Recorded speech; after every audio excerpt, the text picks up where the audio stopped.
중국 권력 핵심부가 전격적으로 요동치고 있습니다. 베이징빨 특급 정보에 따르면 시진핑 국가주석은 군부 실세들에게 이 퇴출 압박을 받는 동시에 이 위기를 돌파하기 위해 한국의 이재명 대통령에게 전례 없는 지원을 요청했다는 충격적인 정황이 드러나고 있습니다. 중국 최고 지도자가 자국 군부의 포위망을 뚫기 위해 한국 외교 안보 라인에 급박한 구조신호를 보냈다는 이야기는 국제사회에 전율을 일으키고 있습니다. 이번 사태의 발단은 중앙군사위원회 부주석 장유샤가 군부 지휘체계를 틀어쥐며 나타났습니다. 이 시진핑 주석이 수년간 다져온 충성서약의 사슬이 한순간에 끊어지면서 1인 천하가 1인 고립으로 전락했다는 평가가 이어지고 있습니다. 더구나 원자바오 전 총리를 비롯한 당 원로 세력이 심판의 시계를 작동시켰다는 소문이 확산하면서 이 베이징의 표정은 일시에 얼어붙었습니다. 시진핑을 밀어내려는 물밑 움직임은 되돌리기 어려운 가속도를 얻고 있으며 관영 매체조차 행간으로 불안감을 숨기지 못하고 있습니다. 권력 기반이 붕괴되는 와중에 시진핑 주석이 선택한 돌파구는 이 전통적인 위기 외교였습니다. 그는 내부 갈등을 외부 쇼로 덮기 위해 14년 만에 한국 방문 카드를 꺼내들었고 한중 동반자 관계 복원이라는 미소 외교를 제기했습니다. 그 배경에는 중국 경제가 미국의 고금리 압박과 부동산 붕괴로 파열음을 내는 현실적 위기가 숨어 있습니다. 반도체, 배터리, 디스플레이 등 첨단 공급망을 쥐고 있는 한국의 기술 지원이 없으면 이 중국 산업 체인이 멈춰설 수 있다는 이 절박한 판단이 내려졌습니다. 시진핑 지도부는 등소평식 실리주의로 회귀하는 이 도광양해 2.0을 내걸고 군사적 팽창을 접으며 미국과 한국을 향해 부드럽게 손을 내밀겠다는 구상을 세웠습니다. 그러나 군부 강경파는 이를 굴욕항복이라 규정하며 노골적인 반기를 들고 있습니다. 장유샤 라인을 중심으로 한 군부는 이미 수직 계열화된 방위산업을 가속화하며 무력 시위 가능성까지 예고했습니다. 푸틴 대통령이 북한과 상호 군사 지원 협정을 맺자 중국은 이례적으로 거리를 두는 성명을 발표했습니다. 이 단둥 통관 검열이 강화되며 북중 화물 열차가 멈춰서자 북한은 재빨리 러시아를 끌어들였고 결과적으로 한반도에 러시아군 개입 루트가 열렸습니다. 베이징은 북러 밀월이 자국 이익에 치명적이라고 판단했고 이는 시진핑 주석과 군부 사이의 갈등을 더욱 심화시켰습니다. 이 와중에 외교안보실로는 기밀 등급이 가장 높은 3건의 전문이 곧 도착할 수 있고 이 발신지는 중난하에 서명은 시진핑 최측근일 것이라 확인되고 있습니다. 첫째, LG 디스플레이 광저우 공장을 국가급 사업으로 승격하고 삼성전자와 연합투자펀드를 조성하겠다는 투자카드. 이 둘째, 한국발 단체 관광 비자 전면 해제와 왕복 항공노선 150% 증편을 약속한 관광카드. 이 셋째, 한반도 긴장 완화 협의체에 중국이 직접 참여해 상시 핫라인을 구축하자는 안보카드 가능성이 거론되고 있습니다.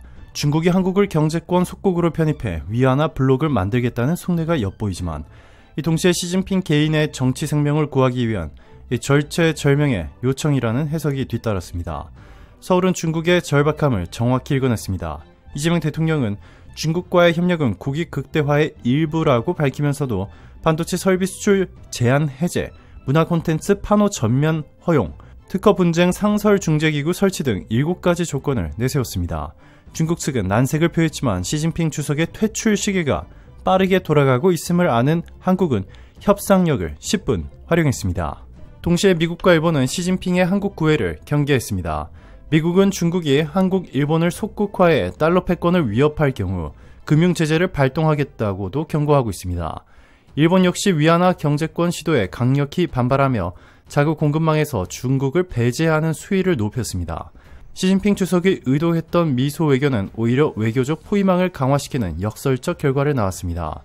그러나 중국이 손을 내밀수록 한국의 기회 창구는 넓어졌습니다. 하나오션은 미 해군 군수 지원함 정비 계약에 이어 중국 해군 노후 구축함 업그레이드 사업을 사실상 독점 수주했습니다.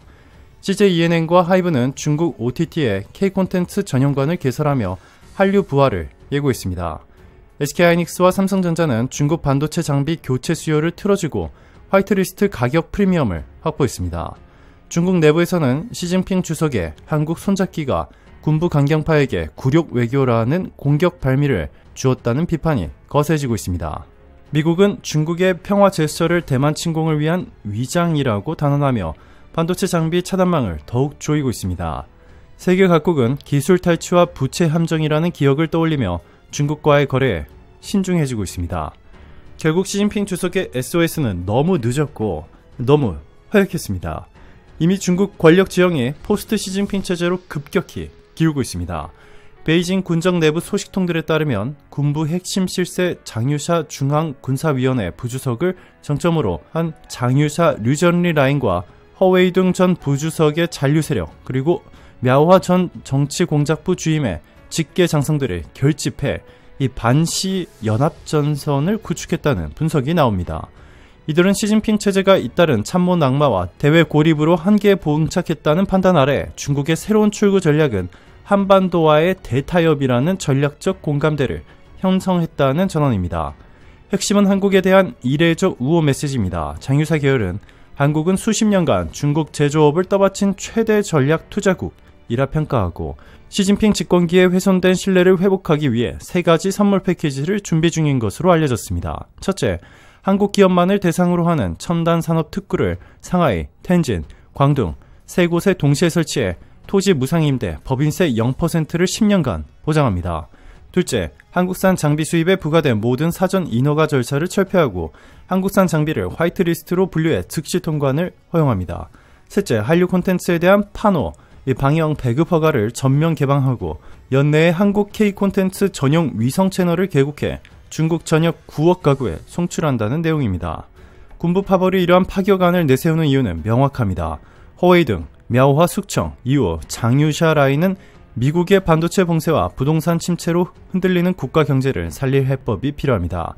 한국 자본과 기술을 재빨리 불러들이면 중국 제조 생태계의 급격한 공백을 메우고 동시에 미국의 금융 제재도 완화할 수 있다는 판단입니다. 여기에 허웨이둥을 중심으로 한 해공군 장성들은 한국과의 기술 정보 교류 체계를 구축해야 대만 해협 위기에서도 미국 우위를 무력화할 수 있다라는 전략 보고서를 군사위원회에 제출한 것으로 전해집니다. 흥미로운 대목은 이들 반시 연합 세력이 시진핑 축출 시나리오의 마지막 퍼즐로 서울과의 전격적 화해를 지목했다는 점입니다. 내부 문건에는 한국 정부의 즉시 정상회담을 제안하고 시 주석 체제와는 차별화된 신실용주의를 선언하라라는 지시가 담겨 있습니다. 이 지침이 실행될 경우 중국 차기 지도부는 취임 직후 서울을 첫 순방지로 선택하고 양국 군통신망까지 실시간 연동하는 중한 안보 핫라인을 개통한다는 계획입니다. 물론 변수는 남아 있습니다. 장유샤 류전리 라인이 주도하는 이 친한 쿠데타가 성공하려면 해군, 로켓군 내 잔존, 시진핑 충성파를 완전히 무력화해야 합니다. 그러나 베이징 소식통들은 이미 핵심 전력 지휘권 상당수가 장유샤 진영으로 넘어갔고 경제 관료들도 한국 카드에 합류했다고 진단합니다. 중국 국가발전개혁위원회 고위 관계자는 그동안 대규모 투자를 해준 한국에 확실한 이익을 보장할 때만 이 자본 유통과 서방 신뢰 회복이 가능하다라는 내부 브리핑을 마쳤다고 전했습니다. 한국 정부는 공식 언급을 자제하고 있습니다.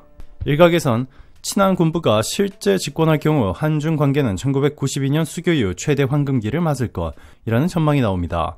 반도체 장비, 방산 콘텐츠, 그린수소 분야에서 최소 500조 원 규모의 수출 및 합작 투자가 5년 안에 현실화될 수 있다는 시나리오도 제시됩니다.